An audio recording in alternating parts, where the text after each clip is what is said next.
Salut à tous. Donc là, j'ai décidé d'aller faire une petite balade. Et j'ai choisi un livre ce matin à écouter au long de ma balade. C'est un livre en anglais qui s'appelle Set Boundaries and Find Peace, je crois. Donc, définissez vos limites et trouvez la paix. Et je me suis rendu compte en écoutant juste le premier chapitre, que c'était ça aussi un de mes gros problèmes. C'est que je disais jamais non. Je voulais toujours dire oui à tout le monde. Et je définissais pas assez clairement mes limites. Ce qui fait que pendant longtemps, quand on ne définit pas ses limites, autant que ce soit au travail que dans les relations d'amitié ou quoi, on a beaucoup de frustration.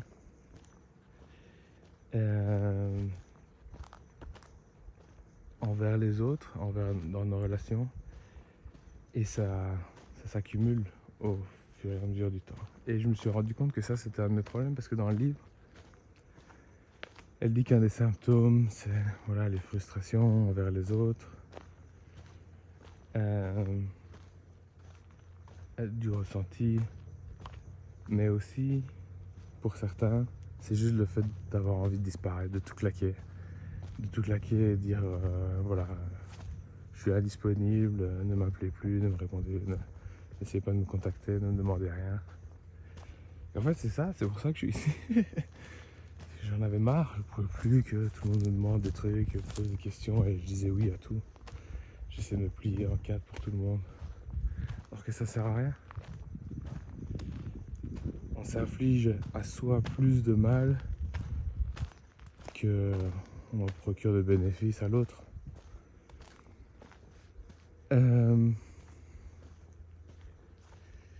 Et définir ses limites, c'est par exemple dire moi je ne travaille pas plus que autant d'heures. Non, j'accepterai pas de voyager pour le travail autant de fois par mois. Non, j'accepte pas cette nouvelle tâche. Et moi, j'ai souvent dit oui au travail.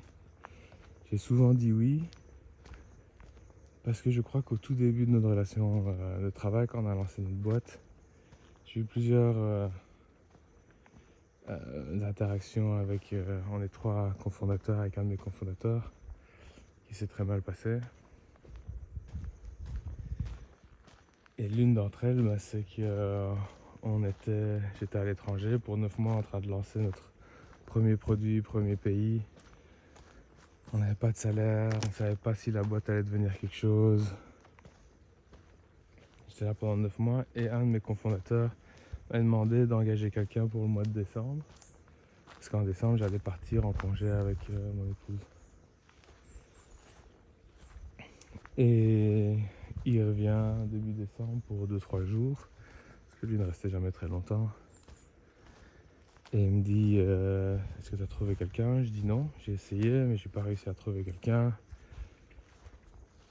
Et parce que ça allait être difficile de trouver quelqu'un qui allait pouvoir reprendre le flambeau après 9 mois de travail, toutes les relations de travail qu'on a construit avec le client, tout le savoir qu'on a eu. C'était pas facile. Donc je dis j'ai pas trouvé. Et là il est devenu dingue, tout rouge, comme une fusée qui allait exploser, tout rouge, comme si je l'avais attaqué lui personnellement. Alors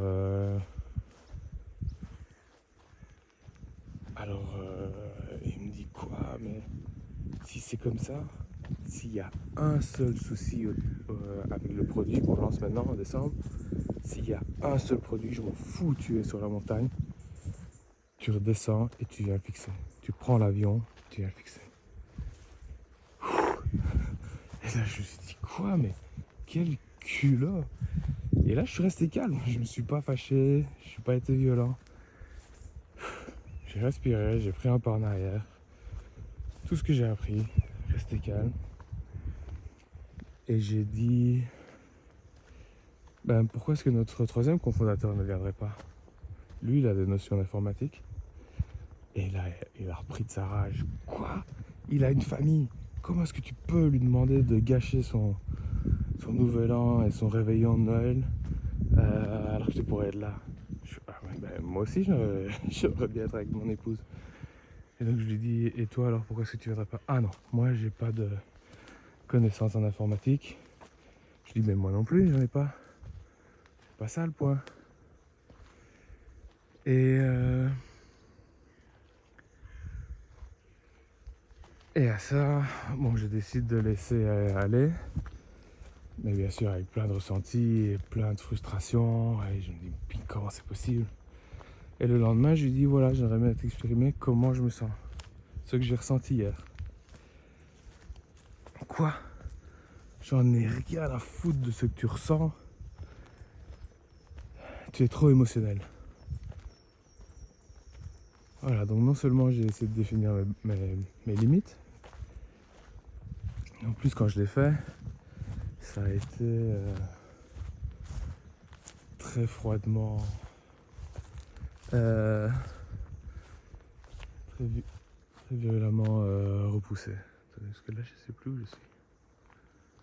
On va continuer, non? Ouais. Et donc voilà, et il y a eu plusieurs instances comme ça où j'ai essayé de définir mes limites. Et à chaque fois, c'était, ils testaient de redéfinir les limites. Donc quand je partais en Europe voir ma famille, ah oui, mais tu seras bien disponible hein, s'il faut revenir dans un pays en urgence. Donc voilà, j'ai dit non, je ne serai pas disponible pour 4 mois. Ah, mais il faut que tu seras disponible s'il y a des urgences, non? Et donc ce qui fait qu'on rentre dans une relation vraiment malsaine où moi, ma frustration augmente. Et ce qui lead à un burn-out. Et donc voilà, je voulais partager ça avec vous pour voir quelle était votre expérience, si vous aussi le manque,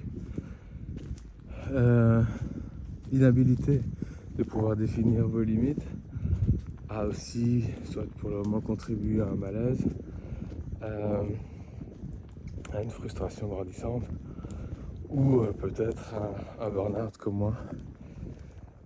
Et je pense que c'est intéressant de voir, de comprendre tous ces outils.